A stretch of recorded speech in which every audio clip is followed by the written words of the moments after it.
السلام علیکم۔ آج ہم سورہ ہود کو سٹارٹ کرتے ہیں، اس کی پہلی 5 آیات کو دیکھتے ہیں۔ سورہ شروع کرنے سے پہلے میں سورہ ہود کے بارے میں کچھ بتانا چاہوں گی۔ سورہ ہود مکی ہے، اس میں 123 آیتیں اور 10 رکوع ہیں۔ اس سورت میں ہود علیہ السلام اور ان کی قوم کا واقعہ بیان کیا گیا ہے، اسی مناسبت سے اس سورہ کا نام سورہ ہود رکھا گیا ہے۔ اس میں دیگر انبیاء علیہ السلام کے بھی واقعات بیان ہوئے ہیں۔ اس سورت میں مضامین کی اہمیت کا اندازہ نبی کریم صلی اللہ علیہ وآلہ وسلم کی اس حدیث سے ہوتا ہے جسے ابو بکر سے روایت کیا گیا ہے۔ انہوں نے کہا، اے اللہ کے رسول، آپ بورے ہو گئے ہیں۔ آپ نے فرمایا، مجھے سورہ ہود، مرسلات، سورہ نبا اور سورہ تکویر نے بورا کر دیا ہے، اس لیے کہ اس میں گزشتہ قوموں کے واقعات، ان پر دنیا میں عذاب الہی کا نزول اور آخرت میں عذاب نار کی وعید، مشرکین مکہ کو ان سے عبرت حاصل کرنے کی دعوت دی گئی ہے۔ اس لیے رسول اللہ صلی اللہ علیہ وآلہ وسلم جب اس کی تلاوت فرماتے تھے تو آپ کے دل و دماغ پر اس کا کچھ زیادہ ہی اثر پڑتا تھا۔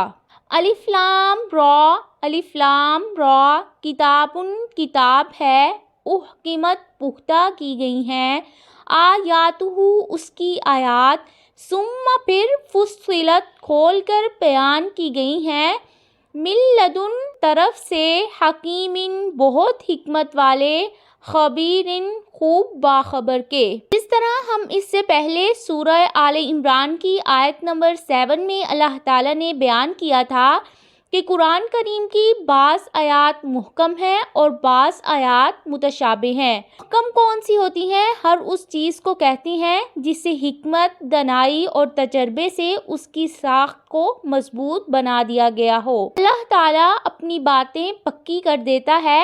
اللہ تعالیٰ دانا اور باحکمت ہے۔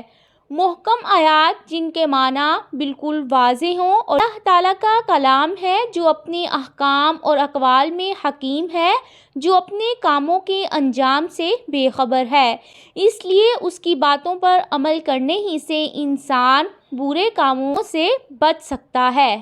اللہ یہ کہ نہ تعبدو تم عبادت کرو، الا اللہ مگر اللہ تعالیٰ کی، اننی بے شک میں، لکم تمہارے لیے، منہ اس کی طرف سے، نذیر ڈرانے والا، و بشیر اور خوشخبری دینے والا ہوں۔ انبیاء کی دعوت ایک ہی ہے کہ ایک اللہ کی عبادت کرو، اس کے سوا کسی کی پرستش نہ کرو۔ رسول اللہ صلی اللہ علیہ وآلہ وسلم نے فرمایا کہ اللہ تعالیٰ کی مخالفت کی وجہ سے جو عذاب آ جاتے ہیں، میں تمہیں ان سے ڈرا رہا ہوں۔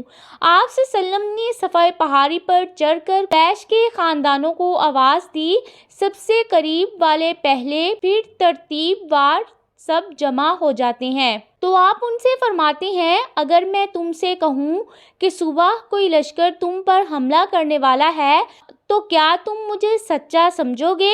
انہوں نے جواب دیا، ہم نے آج تک آپ صلی اللہ علیہ وسلم کی زبان سے کوئی جھوٹ سنا ہی نہیں۔ آپ نے فرمایا، سنو، میں تم سے کہتا ہوں، قیامت کے دن تمہاری ان بدعمالیوں کی وجہ سے سخت تر عذاب ہوگا، بس تم ہوشیار ہو جاؤ۔ وَأَنِ اسْتَغْفِرُوا اور یہ کہ تم بخشش مانگو، ربکم اپنے رب سے، ثم پھر توبو توبہ کرو، الیہ اسی کی طرف، یمتعکم وہ فائدہ دے گا تمہیں، متاعًا فائدہ، حسناً اچھا، الی اجل ایک مدت تک، مسمًا مقرر، ویؤتی اور دے گا، کل ذی فضل ہر فضل والے کو، فضلہ اس کا فضل، وَإِنْ اور اگر تولوا تم منہ پھیرو گے، فَإِنِّی تو بے شک میں اخافُ میں ڈرتا ہوں علیکم تم پر عذاب یوم کبیر بڑے دن کے عذاب سے۔ اس آیت میں توبہ اور استغفار کی فضیلت کو بیان کیا گیا ہے۔ اگر خلوص نیت سے توبہ کی جائے تو اللہ تعالیٰ یقیناً گناہوں کو معاف کر دینے والے ہیں۔ مزید یہ کہ توبہ استغفار کرنے والا جب تک زندہ رہے گا اسے متاعً حسنًا سے نوازے گا۔ متاعً حسنًا سے مراد کیا ہے؟ پاکیزہ اور حلال رزق۔ اس رزق میں برکت، قلبی اطمینان اور سکھ چین کی زندگی ہے۔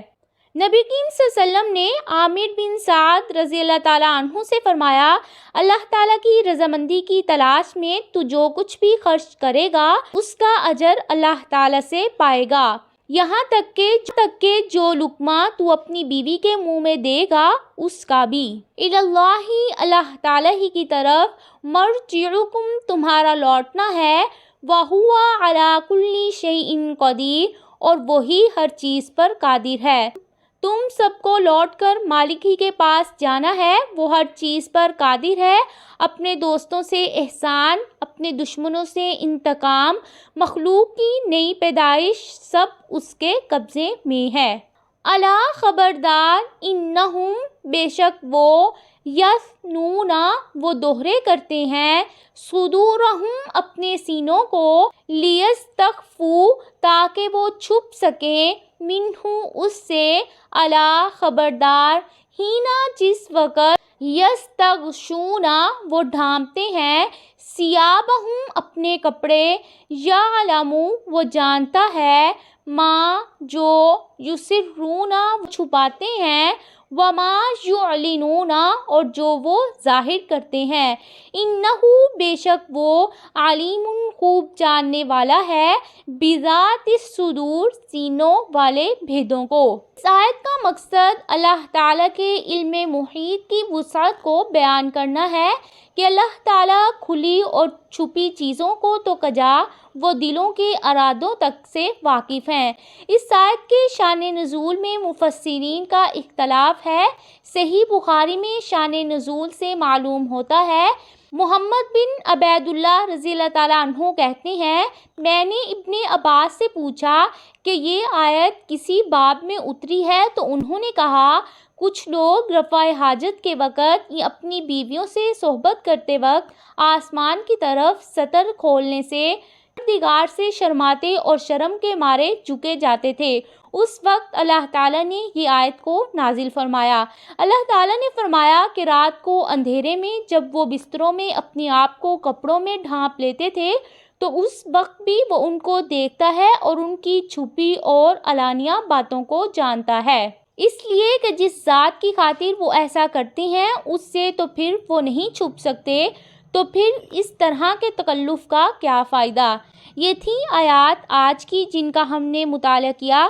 امید ہے کہ آپ کو سمجھ آئی ہوگی۔